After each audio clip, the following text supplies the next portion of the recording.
নমস্কাৰ crack Assam exam YouTube চেনেলৰ অন্য এটা ভিডিঅ'লৈ আপোনাক পুনৰবাৰ স্বাগতম জনাইছো। আজিৰ ভিডিঅ'টোৰ প্ৰথম প্ৰশ্নটো দিয়া আছে in which year did world war two and দ্বিতীয় বিশ্বযুদ্ধ কোন চনত সমাপ্তি হৈছিল। ইয়াত দিয়া থকা অপশ্যন চাৰিটাৰ ভিতৰত শুদ্ধ উত্তৰটো হ'ব বি 1945 চনৰ 2 ছেপ্টেম্বৰ তাৰিখে দ্বিতীয় বিশ্বযুদ্ধ সমাপ্তি হৈছিল। নেক্সট কুৱেশ্যনটো দিয়া আছে who wrote the famous play Romeo and Juliet. বিখ্যাত নাটক ৰোমিও এণ্ড জুলিয়েট কোনে লিখিছিল।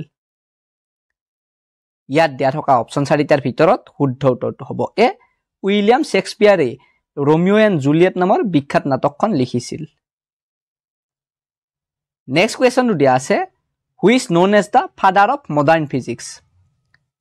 আধুনিক পদাৰ্থ বিজ্ঞানৰ পিতৃ বুলি কাক জনা যায়।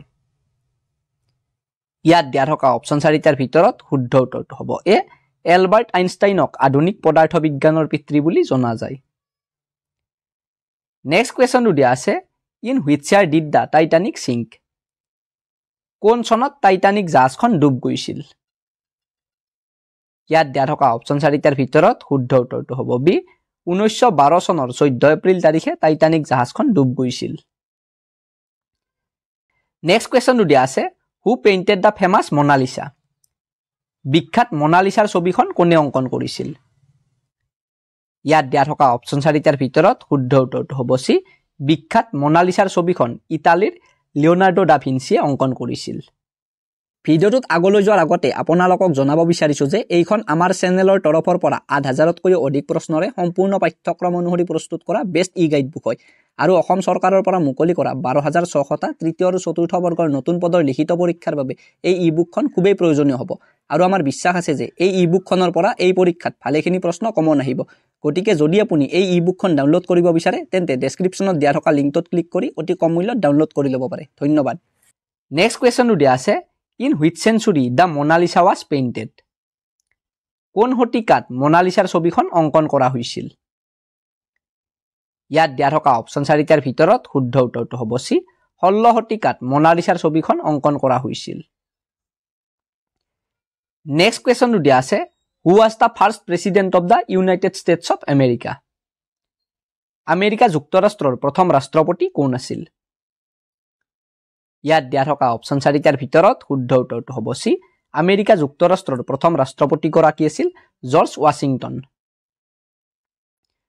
নেক্সট কুৱেশ্যনটো দিয়া আছে which element has the chemical symbol O. কোনটো মৌলৰ ৰাসায়নিক চিহ্ন অ। ইয়াত দিয়া থকা অপশ্যন চাৰিটাৰ ভিতৰত শুদ্ধ উত্তৰটো হ'ব বি অক্সিজেন মৌলটোৰ ৰাসায়নিক চিহ্ন হ'ল অ। নেক্সট কুৱেশ্যনটো দিয়া আছে what is the national sports of Canada. কানাডাৰ ৰাষ্ট্ৰীয় খেল কি। ইয়াত দিয়া থকা অপশ্যন চাৰিটাৰ ভিতৰত শুদ্ধ উত্তৰটো হ'ব এ কানাডাৰ ৰাষ্ট্ৰীয় খেল হ'ল আইচ হকী। নেক্সট কুৱেশ্যনটো দিয়া আছে which country is known as the land of the rising sun. কোনখন দেশক সূৰ্যোদয়ৰ দেশ বুলি জনা যায়। ইয়াত দিয়া থকা অপশ্যন চাৰিটাৰ ভিতৰত শুদ্ধ উত্তৰটো হ'ব বি জাপান দেশখনক সূৰ্যোদয়ৰ দেশ বুলি জনা যায়। নেক্সট কুৱেশ্যনটো দিয়া আছে what is the smallest prime number. আটাইতকৈ সৰু মৌলিক সংখ্যাটো কি। ইয়াত দিয়া থকা অপশ্যন চাৰিটাৰ ভিতৰত শুদ্ধ উত্তৰটো হ'ব চি আটাইতকৈ সৰু মৌলিক সংখ্যাটো হ'ল 2। নেক্সট কুৱেশ্যনটো দিয়া আছে who is the author of হেৰি পটাৰ চিৰিজ। হেৰি পটাৰ ধাৰাবাহিকখনৰ লেখক কোন। ইয়াত দিয়া থকা অপশ্যন চাৰিটাৰ ভিতৰত শুদ্ধ উত্তৰটো হ'ব বি হেৰি পটাৰ ধাৰাবাহিকখনৰ লেখক হ'ল জে.কে. ৰলিং। নেক্সট কুৱেশ্যনটো দিয়া আছে who was the first women to win a Nobel prize. Nobel বঁটা লাভ কৰা প্ৰথমগৰাকী মহিলা কোন আছিল। ইয়াত দিয়া থকা অপশ্যন চাৰিটাৰ ভিতৰত শুদ্ধ উত্তৰটো হ'ব এ নোবেল বঁটা লাভ কৰা প্ৰথমগৰাকী মহিলা আছিল মেৰী কিউৰী। মেৰী কিউৰীয়ে প্ৰথমবাৰ 1903 চনত পদাৰ্থ বিজ্ঞানত নোবেল বঁটা লাভ কৰিছিল আৰু তাৰ পিছত 1911 চনত ৰসায়ন বিজ্ঞানত নোবেল বঁটা লাভ কৰিছিল।